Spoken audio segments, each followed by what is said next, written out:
जन्मेजय जी ने प्रश्न किया,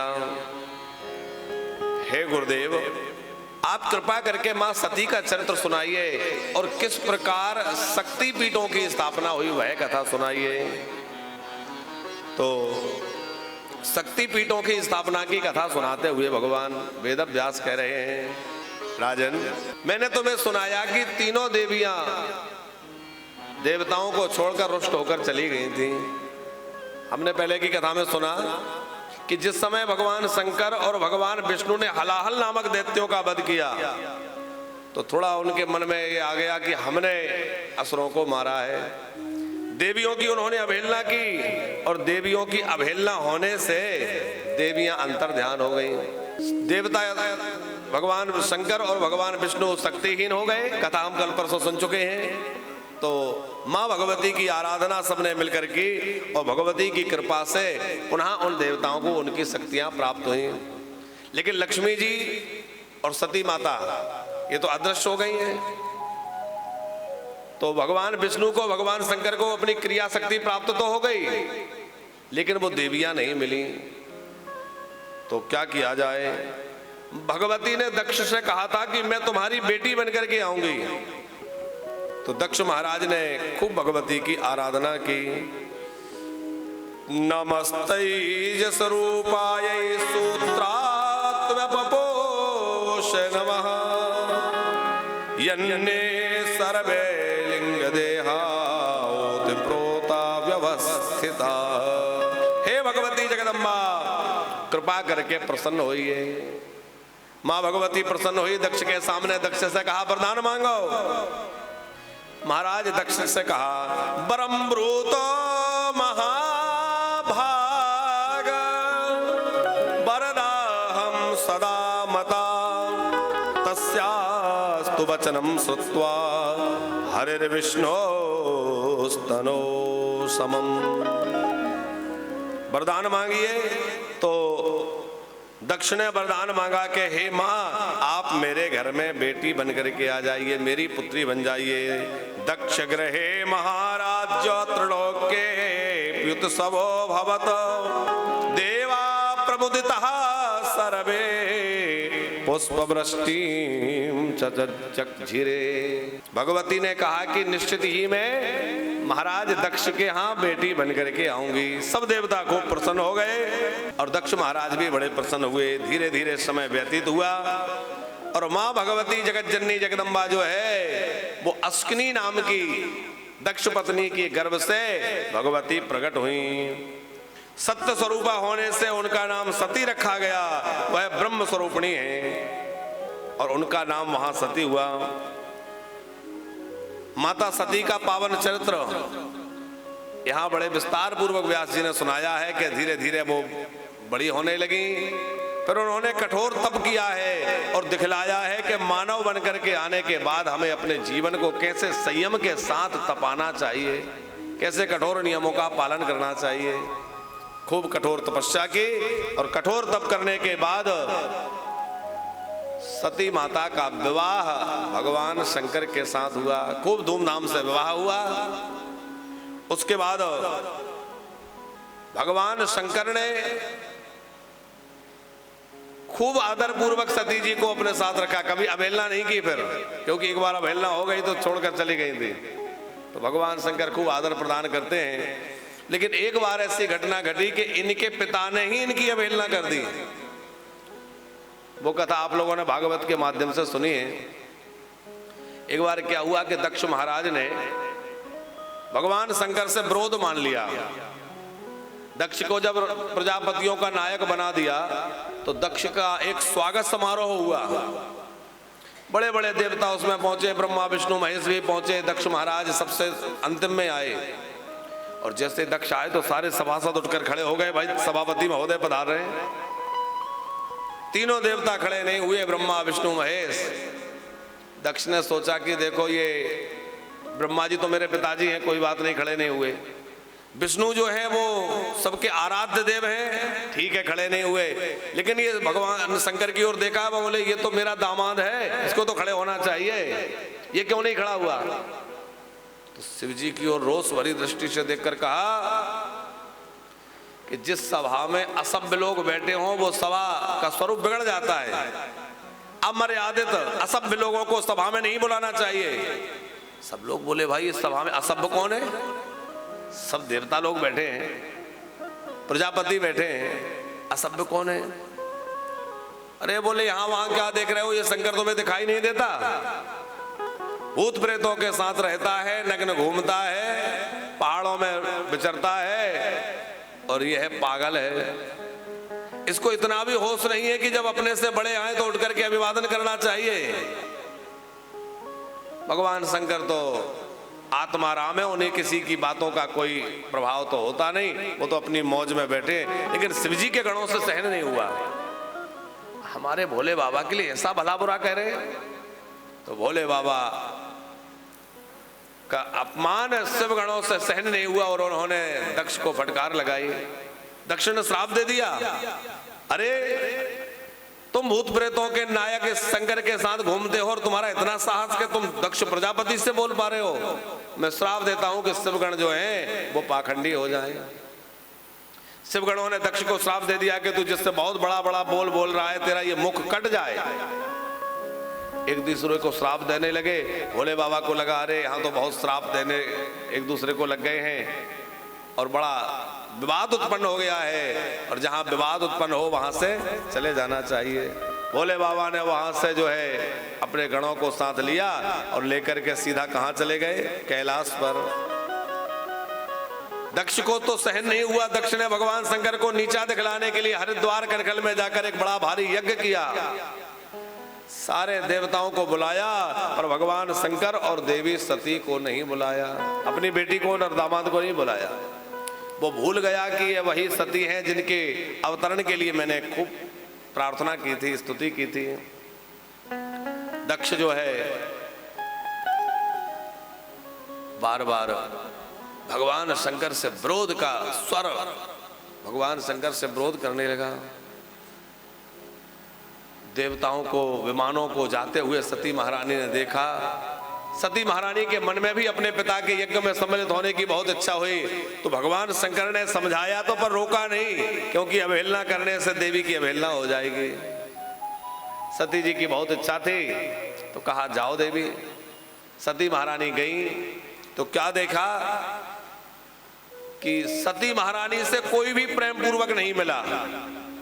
हंसी करते हुए, व्यंग करते हुए, सादर भाला है मिली एक माता, सादर भागी मिली एक माता, सादर भाला है मिली एक माता, सादर भागी मिली एक माता, जननी मेरे बहुत मुस्काता, अग्नि मेरे बहुत मुस्काता, अग्नि मिली बहुत मुस्काता, सादर भला है मिली एक माता, सादर भागी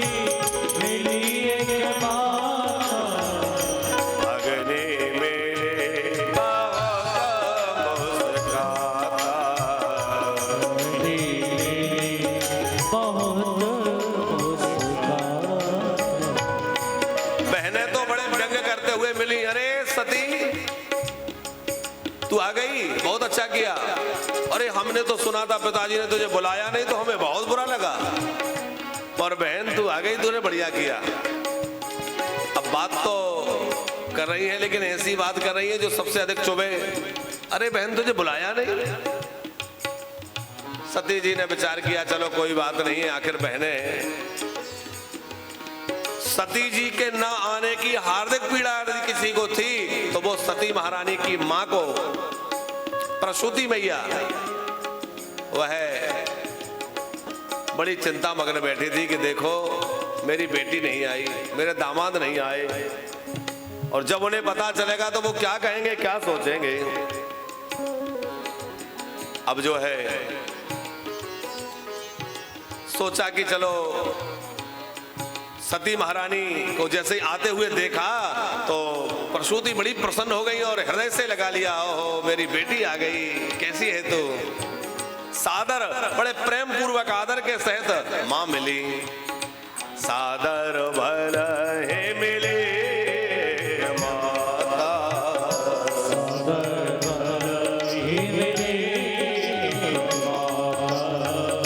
भगनी मिली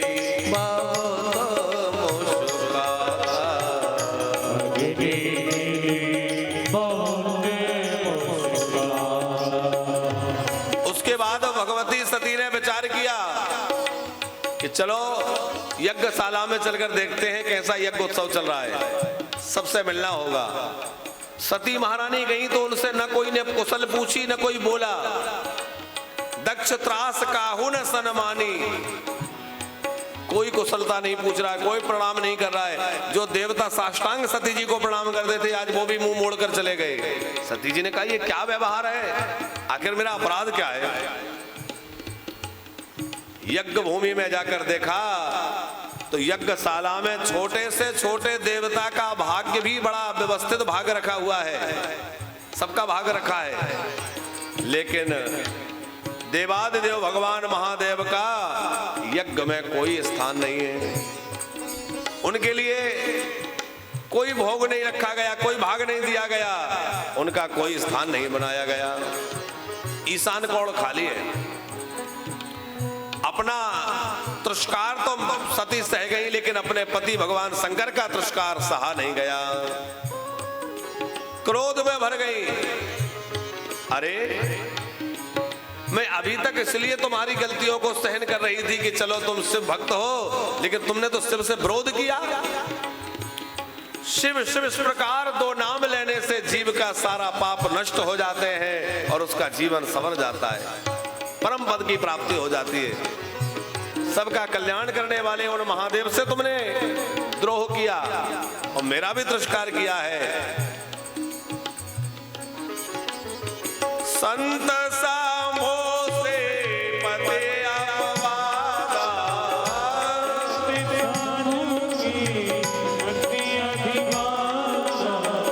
सुनई तहाँ जहाँ से मर जादा।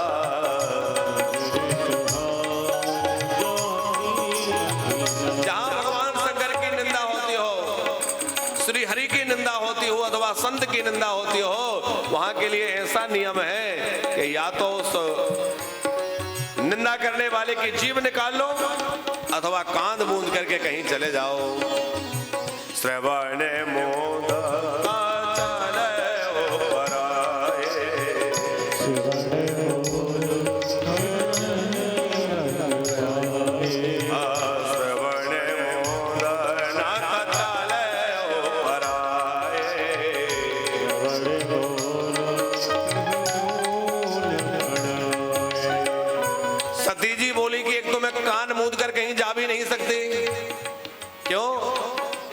क्योंकि जाऊंगी तो कैलाश पर जाऊंगी, भोले बाबा पूछेंगे कैसा स्वागत हुआ तो क्या उत्तर दूंगी।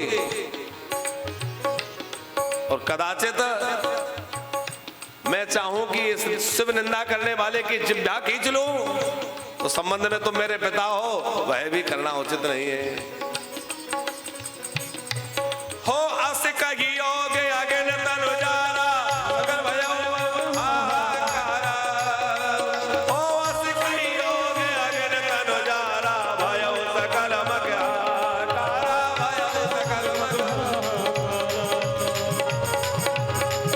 हो अस कही योग अगन तनु जारा, भयो सकल मकारा।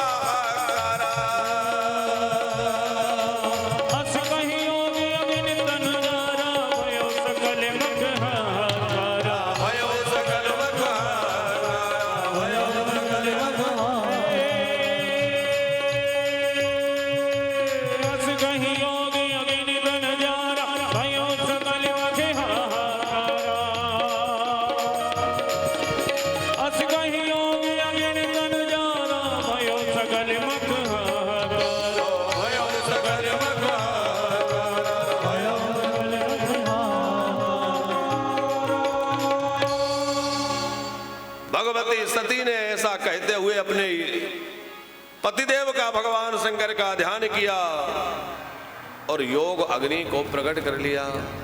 योग अग्नि प्रकट हुई, सती की देह धू धू करके जल उठी और भगवती सती जो है वह अपने जगदम्बा रूप में प्रकट होकर के अंतर ध्यान हो गई। भगवान शंकर के गणों को बड़ा रोष आया, उन्होंने यज्ञ विध्वंस करना चाहा। भृगु ऋषि ने यज्ञ की रक्षा की। उसके बाद भगवान शंकर को पता चला आज भगवान शंकर का कोप प्रकट हो गया। भगवान शंकर जो है उठकर खड़े हो गए।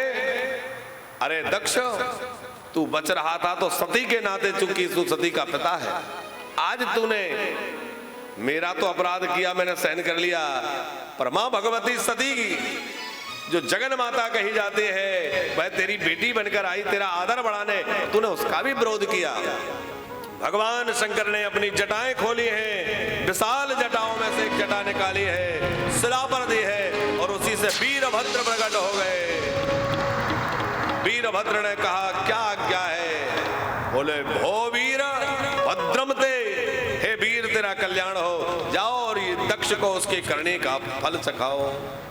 अब तो जो है वीरभद्र बड़ी भारी सेना लेकर के गए। चारों ओर से आंधी चलने लगी, धूल उड़ने लगी और यज्ञशाला को चारों ओर से घेर लिया। भृगु जी, पूसा आदि सबको यथा योग्य दंडित करते हुए जो प्रजापतियों के नायक दक्ष हैं उनको पकड़कर वीरभद्र ने मसलना चाहा। फिर जो है उनकी गर्दन मड़ोड़ दी और ग्रीवा को अलग करके और उनको समाप्त कर दिया। सब देवता भागे, सब अंग भंग हो गए, भगवान शंकर के पास आए, हे महादेव रक्षा करो रक्षा करो। भगवान शंकर ने कहा क्या हुआ? बोले यज्ञ में भाग लेने गए थे, फिर बोले हमारा ही भाग चला गया। गए थे तो भाग लेने, पर भागते भागते आए, क्यों? बोले हमारा भाग और चला गया, हाथ पैर और खंडित हो गए। भोले बाबा ने कहा जिस यज्ञ में भगवान नारायण नहीं गए, ब्रह्मा जी नहीं गए, हम नहीं गए, वहां तुम लोग क्या करने गए थे? बोले अब गए तो गए, आगे से ऐसी गलती नहीं होगी, इस बार रक्षा कर लो। बोले बाबा तो बड़ी जल्दी प्रसन्न होने वाले देव हैं। जाकर उन्होंने यज्ञ की रक्षा की, अपने गणों को शांत किया। यजमान कहाँ है? बोले यजमान का धड़ तो ये पड़ा है, पर मुंडी तो उसकी जो है, सिर तो यज्ञ कुंड में भस्म हो गया। भोले बाबा ने एक बकरे के सिर ला करके और दक्ष को लगाया और दक्ष उठ करके जीवित हो गया है। उसके बाद यज्ञ पूर्ण करवाया है। यज्ञ पूरा हुआ, देवता प्रसन्न हो गए। बोले गौरी शंकर भगवान की जय हो।